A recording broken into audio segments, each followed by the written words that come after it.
তো hello everyone, আমরা এই মুহূর্তে আছি বাংলাদেশে। আর এখানে এসে খুব ভয়াবহ পরিস্থিতি হয়ে গেছে। আশা করি তোমরা একটা ইন্টারনেটের মাধ্যমে অবশ্যই দেখে ফেলেছো। তো এখানে আমরা রয়েছি এই আমরা আপাতত রয়েছি মাগুরা জেলায়।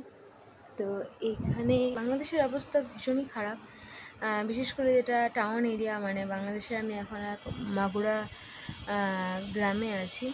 তো সেখানে আর ঢাকার পরিস্থিতি ভীষণ খারাপ। ঢাকাতে কোটা আন্দোলন চলছে, মানে ছাত্রলীগদের নিয়ে হচ্ছে কোটা আন্দোলন চলছে। সেখানে অনেক ঝামেলা হয়েছে, অনেক গাড়ি ঘোড়া পুড়িয়ে দেওয়া হয়েছে। সাথে চলছে এখন কারফিউ, যার জন্য আমরা এখন ঘর থেকে বেরোতেই পারছি না। আর আমাদের এখানে আসা 5-6 দিন হয়ে গেছে, তারপরেও আমরা মানে এখান থেকে আমাদের অনেক জায়গায় ঘোরার ছিল, আমরা সেই জায়গাগুলোও এখনও যেতে পারিনি। ভীষণ সমস্যার মধ্যে পড়ে গেছি এখানে এসে, মানে একদম আটকে গেছি। আমাদের মানে আমরা ভাবতে পারছি না যে কবে এখান থেকে, এই বাড়ি থেকে আমরা বেরোতে পারবো, আর কবে আমার আরেক পিসি আছে, আমি এখানে এক পিসির বাড়ি আছে, তো এখান থেকে আরেক পিসির বাড়ি যাব। এখান থেকে সেই পিসির বাড়িও যেতে পারছি না, কারণ ওটা অন্য জায়গায় পড়ে। তো এখান থেকে ঘর থেকেই বেরোনো যাচ্ছে না। কারফিউ চলছে, তার মধ্যে কারফিউ চলাকালীন যদি কেউ বাইরে যায় তাইলে অনেক টাকা জরিমানার ব্যাপার আছে। আর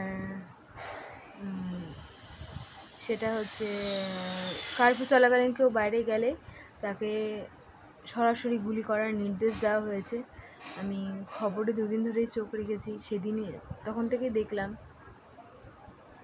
তো এখানে ঘরে থাকাই নিরাপদ মনে হচ্ছে, কিন্তু ভীষণভাবে আটকে পড়ে গেছি। চারিদিকে কারোর সাথে যোগাযোগ করা একেবারে বিচ্ছিন্ন হয়ে গেছে, বিশেষ করে ভারতের সাথে যোগাযোগ একেবারে বিচ্ছিন্ন।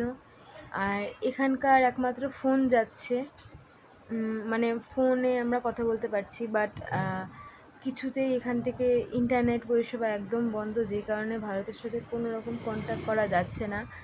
আর বাড়িতে বিভিন্ন চিন্তায় আছে। আশা করি মানে যতক্ষণ না আমরা এখানে এই অবধি এসে পৌঁছেছি, ততক্ষণ আমাদের কাছে ফোন এসেছে যে তোরা কেমন আছিস। আমাদের বাড়ি থেকে, ওখান থেকে পাড়ার সবাই ফোন করেছে যে ঢাকাতে এরকম সমস্যা হচ্ছে, অনেক আন্দোলন হচ্ছে, ঝামেলা হচ্ছে, তোরা কেমন আছিস, তোরা আদৌ ভালো আছিস নাকি। তা আমরা 2 দিন ঘুরেছি। 2 দিন ঘোরার পর দেখলাম যে না, এখন আমরা ভালোই আছি।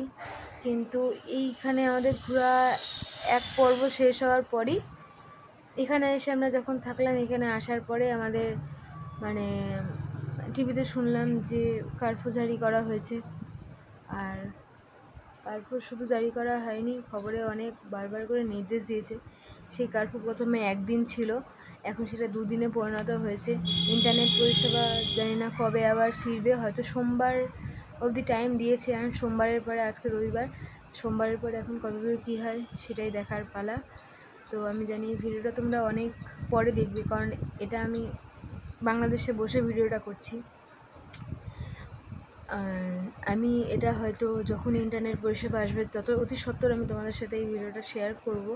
সমস্ত আপডেট তোমরা পেতে থাকবে, আমরা কেমন আছি আর কারফিউতে ঘরে বসে কেমন করে দিন কাটাচ্ছি। আর তার মধ্যে এমন টাইমে আমরা এসেছি যে এইখানে বৃষ্টিও পড়ছে আর কারফিউ চলছে, রাস্তায় বেরোনো ভীষণ চাপ হয়ে যাচ্ছে। মোট কথা যে এখন ভগবান সহায়, দেখা যাক কী হয়। ধন্যবাদ।